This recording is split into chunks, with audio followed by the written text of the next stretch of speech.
What if Goku and Vegeta from GT were to train with Beerus and Whis? Now, it might not seem like it would be too much of a difference, unless you realize how big of a gap in power there is from even just episode 1 of GT, and how weak Goku was in comparison prior to him getting God Ki. Like, in the very beginning of GT, base Goku was already stated to be stronger than his Super Saiyan 3 self from the Buu saga. And GT Vegeta was at least comparable to that. So, just in the very beginning of them training with Beerus and Whis, they would already be 400 times stronger than they are in Super when they first started training.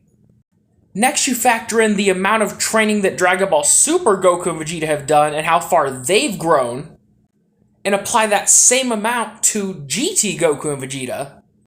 There's really no telling how strong they'd be.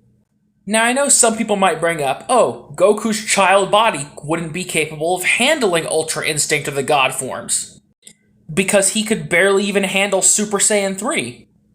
Well, as we've seen from the God forms, specifically Super Saiyan God and Super Saiyan Blue, those forms barely put much of a strain on the body.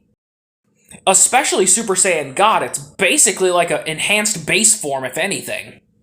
Plus, due to the fact that this GT Goku would have all his past experiences, but in a much, much younger body, if he were to continue his training with Beerus and Whis until his body were to actually become adult again, his and Vegeta's power would be incomprehensible.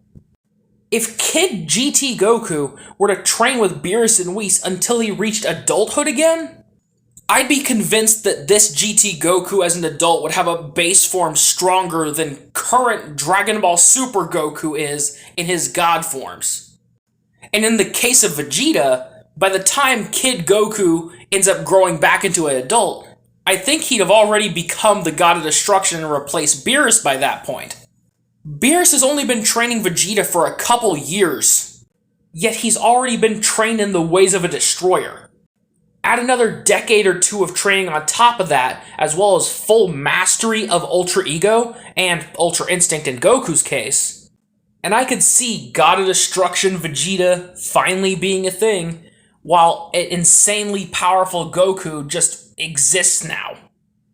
And by that point in the series, I'm convinced that you could take the 3 strongest enemies we've had in Dragon Ball and have them team up on these two, and they wouldn't even make them break a sweat.